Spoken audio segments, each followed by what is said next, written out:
Foi um inverno rigoroso. Após as tempestades, veio um período de granizo e neve, e em seguida uma geada que não cessou até meados de fevereiro. Os bichos avançaram o quanto puderam na reconstrução do moinho, cientes de que o mundo lá fora os observava e de que os seres humanos, cheios de inveja, comemorariam e triunfariam caso o moinho não fosse terminado a tempo. Só por despeito, os humanos fingiam não acreditar que Bola de Neve destruíra o moinho. Diziam que havia tombado porque suas paredes eram muito finas. Os bichos sabiam que não era verdade. Ainda assim, decidiram que desta vez as paredes teriam cerca de 1 metro de espessura, em vez dos quase 45 centímetros anteriores, o que significava ter de coletar mais pedras. Por um longo período, a pedreira esteve coberta de neve e nada pôde ser feito. Houve algum progresso durante o clima frio e seco que se seguiu, mas era um trabalho cruel e os bichos já não se sentiam esperançosos como antes. Estavam sempre com frio e quase sempre também com fome. Somente Poçante e Esmeralda nunca desanimavam. Bufo fazia excelentes discursos sobre o deleite da lida e a dignidade do trabalho. Mas os outros bichos se inspiravam mais com a força de Poçante e seu incessante brado de trabalharei mais duro. Em janeiro faltou comida. As provisões de trigo foram reduzidas drasticamente e anunciou-se que haveria uma porção extra de batata para compensar. Descobriu-se então que grande parte da colheita de batata fora atingida pela geada, pois não havia sido devidamente coberta. As batatas amoleceram e desbotaram, e poucas ainda estavam comestíveis. Por dias consecutivos, os bichos alimentaram-se apenas de palha e beterrabas. O espectro da fome os perseguia. Era vital que essa notícia não se espalhasse. Incentivados pelo desabamento do moinho de vento, os humanos inventavam mentiras e mais mentiras sobre a fazenda dos bichos. Mais uma vez, espalhava-se que os bichos morriam de fome e de doenças, que brigavam entre si o tempo inteiro e que recorriam ao canibalismo e ao infanticídio. Napoleão sabia muito bem quais seriam as consequências caso descobrissem a verdade acerca dos alimentos e decidiu lançar mão do Sr. Whymper para despistá-los. Até então, os bichos quase não tinham contato com Whymper durante suas visitas semanais. Agora, entretanto, alguns bichos selecionados, na maior parte ovelhas, foram instruídos a comentar despretensiosamente para que ele ouvisse que as provisões se multiplicaram. Além disso, Napoleão ordenou que as tulhas do depósito, quase vazias, fossem enchidas de areia até a boca, e que se cobrisse com os grãos e alimentos que ainda restavam. Sob algum pretexto conveniente, Whymper foi levado ao depósito e ali viu as tulhas. Enganado, continuou dizendo ao mundo exterior que não faltava comida na fazenda dos bichos. Entretanto, no fim de janeiro, ficou claro que seria necessário obter mais cereais de algum modo. Napoleão já quase não aparecia em público, passando todo o seu tempo no casarão, cujas portas eram guardadas pelos ferozes cães. Quando ele despontava, era sempre com um ar cerimonial, escoltado por 6 cães que fechavam um círculo em torno dele e rosnavam a quem se aproximasse demais. Quase nem aparecia sequer nas manhãs de domingo, mas transmitia suas ordens através de outro porco, geralmente Bufo. Bufo anunciou certa manhã de domingo que as galinhas que enfim tinham tornado a botar ovos deveriam entregá-los. Por intermédio de Whymper, Napoleão assinara um contrato de 400 ovos por semana. O dinheiro da venda permitiria que comprassem cereais e farinha em quantidade suficiente para manter a fazenda até o verão, quando as circunstâncias se abrandariam. Ao ouvirem isso, as galinhas soltaram um grito de pavor. Tinham sido avisadas da possível necessidade desse sacrifício, mas não acreditavam que ele de fato ocorreria. Elas, que já preparavam seus ovos para o choque de primavera, protestaram dizendo que tomá-los naquele momento seria assassinato. Pela primeira vez desde a expulsão de Jones, houve uma espécie de rebelião. Lideradas por 3 frangas menorquinas, as galinhas mostraram-se determinadas a frustrar os desígnios de Napoleão. Seu método era escalar as vigas e botar os ovos lá em cima para que se espatifassem no chão. Napoleão reagiu com rapidez e crueldade. Ordenou que as provisões das galinhas fossem cortadas e decretou que o bicho que desse 1 grão de milho sequer a uma galinha seria condenado à morte. Os cães cuidariam de executar o decreto. Por 5 dias, as galinhas aguentaram firme e então se renderam e voltaram aos ninhos. Nesse ínterim, 9 delas morreram. Seus corpos foram enterrados no pomar e a versão divulgada foi a de que haviam morrido de hemeriose. Whymper nada ouviu a esse respeito, e os ovos foram devidamente entregues a uma carroça da mercearia, que toda semana visitava a fazenda para recolhê-los. Por todo esse tempo, nada mais fora dito acerca de Bola de Neve. Havia rumores de que ele estava escondido em uma das fazendas vizinhas, Foxwood ou Pinchfield. Napoleão, a essa altura, mantinha uma relação levemente mais amistosa com os fazendeiros. Por acaso, havia no jardim uma pilha de lenha cortada há 10 anos, durante a remoção de um bosque de faias. Estava bem sazonada, e Whymper aconselhou Napoleão a vendê-la. Tanto o Sr. Pinto quanto o Sr. Frederick pareciam ansiosos para comprá-la. Napoleão hesitou entre os dois, indeciso. Notou-se que, sempre que ele se aproximava de um acordo com Frederick, anunciavam que Bola de Neve se escondia em Foxwood. E quando ele se inclinava a fechar negócio com Pinton, que Bola de Neve estava em Pinchfield. De repente, no início da primavera, um fato alarmante foi descoberto. Bola de Neve frequentava a fazenda à noite, em segredo. Os bichos ficaram tão assustados que mal conseguiam dormir em seus estábulos. Toda noite, dizia-se, ele vinha disfarçado para fazer todo tipo de maldade. Roubava o trigo, entornava os baldes de leite, quebrava os ovos, pisava nos canteiros, roía as cascas das árvores. Sempre que algo ia mal, a culpa era de Bola de Neve. Se uma janela se quebrava ou um ralo se entupia, alguém por certo diria que Bola de Neve viera pela noite e o fizera. E quando a chave do depósito desapareceu, toda a fazenda estava convencida de que Bola de Neve havia jogado no poço.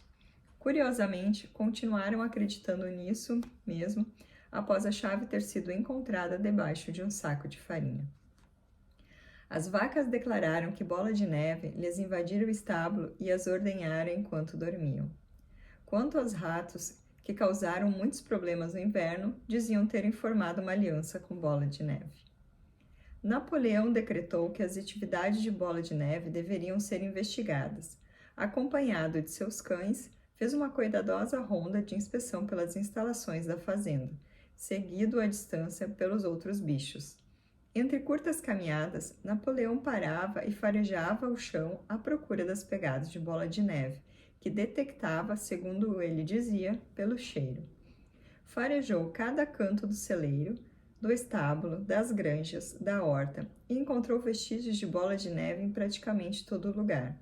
Ele punha o focinho no chão, aspirava fundo e exclamava em tom aterrorizante: Bola de Neve, ele esteve aqui. Posso sentir perfeitamente seu cheiro. E a cada pronúncia do nome Bola de Neve, os cães emitiam rosnados monstruosos e mostravam os dentes. Os bichos estavam assustadíssimos. Era como se Bola de Neve fosse alguma influência invisível impregnando o ar e ameaçando-os com todo tipo de perigo. À noite, Bufo reuniu todo mundo e, com uma expressão alarmada no rosto, contou-lhes que trazia sérias notícias. Camaradas, exclamou, pulando inquietamente, descobrimos algo absolutamente terrível.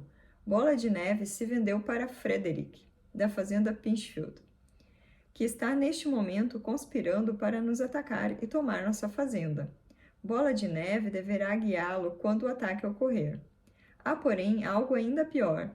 Pensávamos que a revolta de Bola de Neve tivesse sido causada simplesmente por ambição e vaidade. Nós nos enganamos, camaradas. Sabem qual foi o verdadeiro motivo? Bola de Neve tinha uma aliança com Jones desde o início. Ele foi um agente secreto de Jones esse tempo todo. Está tudo provado nos documentos que ele deixou para trás e que acabamos de encontrar. Isso para mim explica um bocado, camaradas. Como deixamos escapar sua tentativa, frustrada felizmente, de nos derrotar e nos aniquilar na batalha do estábulo? Os bichos estavam estupefatos. Aquilo era muito mais perverso do que destruir o moinho. Foram necessários alguns minutos para que absorvessem a informação. Todos se lembravam ou pensavam se lembrar de terem visto Bola de Neve avançando à frente de todos na batalha do estábulo, de como ele incitou e encorajou a todos em cada instante, e de como ele não parou um momento sequer, mesmo quando o chumbo da espingarda de Jones lhe atingira as costas. Até Poçante, que raramente questionava, estava confuso.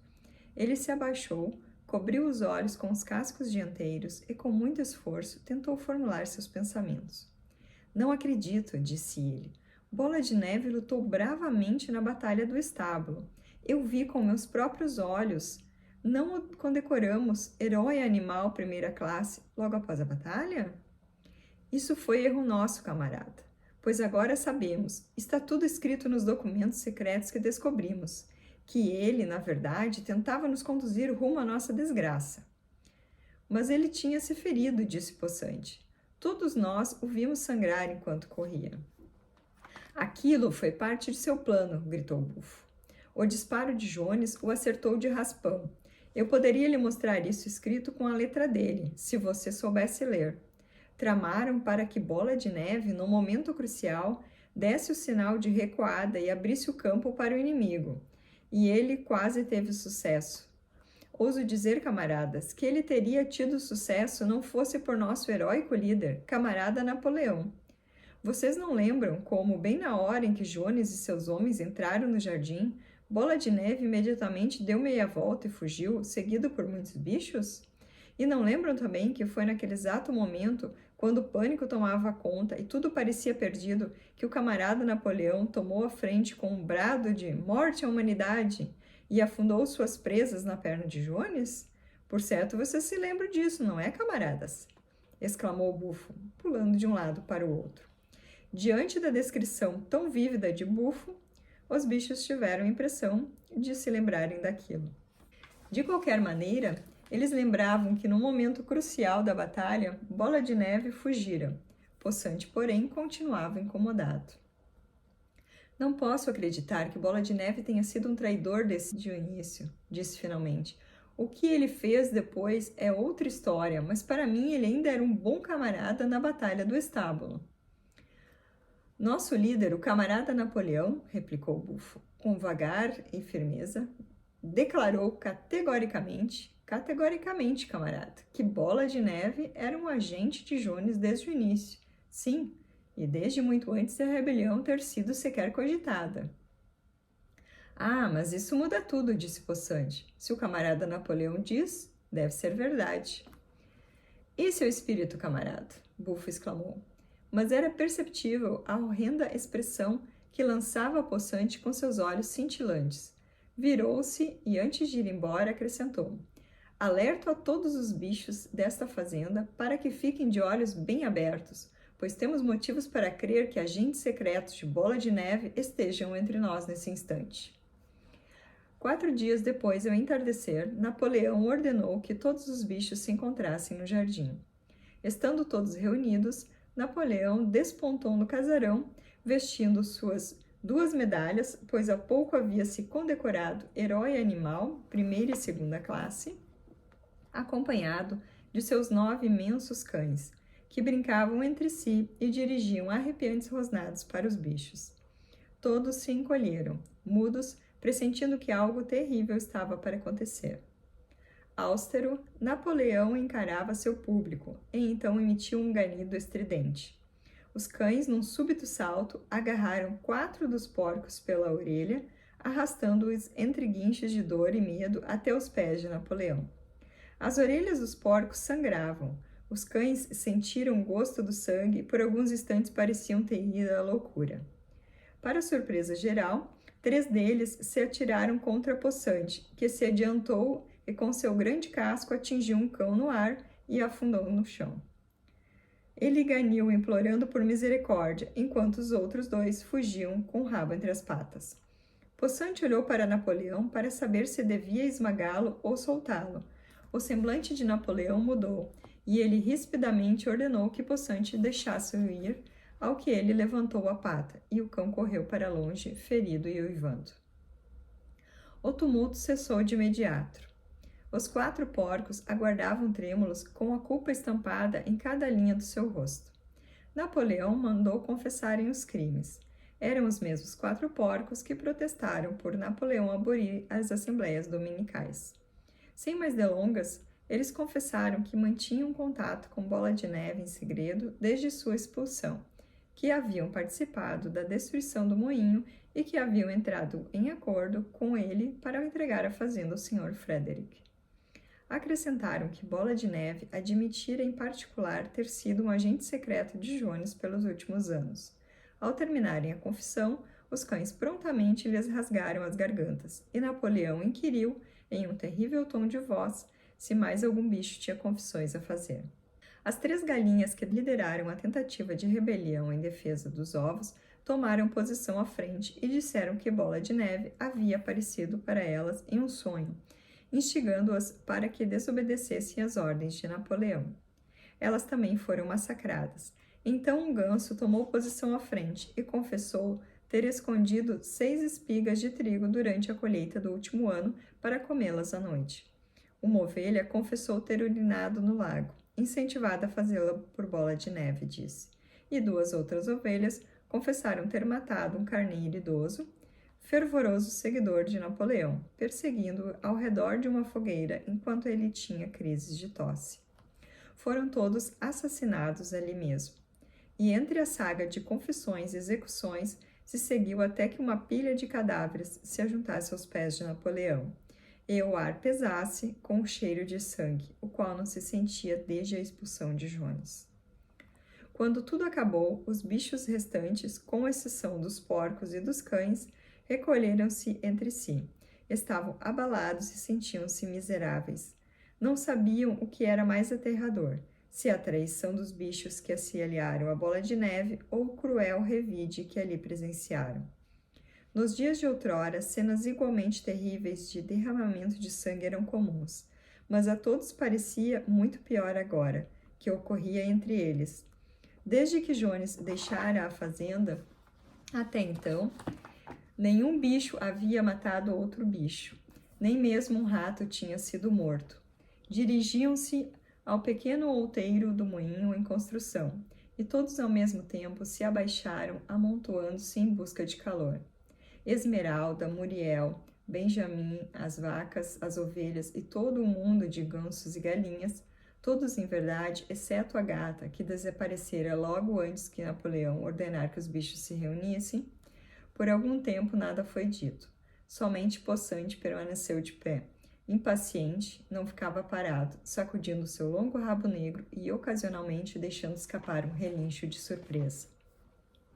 Disse, enfim: eu não entendo, jamais pensei que coisas assim pudessem acontecer em nossa fazenda. A culpa deve ser nossa. A solução, creio eu, é trabalhar mais duro. De agora em diante, vou acordar 1 hora mais cedo de manhã. E se retirou com seu trote pesado em direção à pedreira. Chegando lá, juntou 2 montes de pedra e arrastou-os ao moinho de vento, antes de repousar. Os bichos se juntaram perto de Esmeralda, em silêncio. O outeiro lhes dava ampla visão de todo o campo. Quase toda a fazenda dos bichos abria-se para eles, o imenso pasto estendido até a estrada principal, o campo de feno, o bosque, o lago, os terrenos arados onde o trigo jovem se mostrava verde e espesso, e os telhados vermelhos das construções da fazenda com a fumaça espiralando pelas chaminés. Era um limpo crepúsculo primaveril. A gramas e as volumosas cercas vivas douravam-se nos baixos raios do sol poente. Numa outrora a fazenda, e com certa surpresa lembraram que era deles, que cada centímetro era propriedade deles, se mostrara tão desejável aos animais. Quando Esmeralda fitou colina abaixo, seus olhos se encheram de lágrimas. Se pudesse dizer por todos eles, diria que não era isso que buscavam quando anos atrás lutaram pela queda da raça humana. Aquelas cenas de terror e massacre não eram o que eles almejavam na noite em que o velho major os incitou à rebelião pela primeira vez. Se ela tinha alguma visão do futuro, era de uma sociedade de bichos libertos da fome e do açoite, todos iguais, cada um trabalhando de acordo com sua capacidade, o mais forte protegendo o mais fraco, tal como ela protegera os patinhos perdidos com sua pata dianteira na noite do discurso do major. Ao invés disso, ela não sabia por quê, eles se viam em tempo em que ninguém se atrevia a dizer o que pensava, tempo em que havia ferozes cães rosnando por todos os lados, em que seus camaradas eram despedaçados diante de seus olhos após confessarem crimes horríveis. Não lhe ocupavam a mente ideias de rebelião ou de desobediência. Ela sabia que as coisas, por pior que fossem, ainda estavam muito melhores do que nos tempos de Jones, e que, acima de tudo, era necessário impedir o retorno dos seres humanos. Independentemente do que acontecesse, ela manteria sua fé, trabalharia duro, acataria as ordens que lhe dessem e aceitaria a liderança de Napoleão. No entanto, mesmo assim, ela e os outros bichos jamais esperaram ou lutaram por isso. Não foi por isso que eles construíram um moinho e encararam o chumbo da espingarda de Jones. Tais eram seus pensamentos que não conseguia expressar em palavras. Finalmente, sentindo que de algum modo faria às vezes das palavras inexprimíveis, começou a cantar Bichos da Inglaterra. Os outros bichos ao redor a acompanharam, e eles cantaram 3 vezes seguidas, muito bem afinados, mas também com lentidão e tristeza, como nunca haviam cantado antes. Mal terminaram a 3ª cantoria, e Bufo, acompanhado por 2 cães, aproximou-se deles, como se tivesse algo importante a dizer. Anunciou que, por um decreto especial do camarada Napoleão, Bichos da Inglaterra tinha sido abolida. Dali por diante, seria proibido cantá-la. Os bichos ficaram surpresos. Por quê? Muriel indagou. Não é mais necessária, camarada, disse Bufo, inflexível. Bichos da Inglaterra era a canção da rebelião, mas agora a rebelião já está concluída. A execução dos traidores esta tarde foi seu último ato. Derrotamos os inimigos externos e internos. Em Bichos da Inglaterra, nós expressávamos o anseio por uma sociedade melhor em dias vindouros. Claramente a sociedade foi estabelecida e a canção perdeu seu propósito. Apesar do medo, alguns bichos teriam protestado, mas naquele instante as ovelhas puxaram seu habitual 4 pernas bom, 2 pernas mal, que durou longos minutos e deu cabo à discussão. E então nunca mais se ouviu Bichos da Inglaterra. Mínimo, o poeta compôs em seu lugar outra canção, cujo início dizia: Fazenda dos bichos fazenda, por mim tu jamais entrarás em contenda. Passaram a cantá-la toda a manhã de domingo, após o hasteamento da bandeira. Para os bichos, porém, por alguma razão, nem a letra nem a melodia se igualavam às de Bicho da Inglaterra.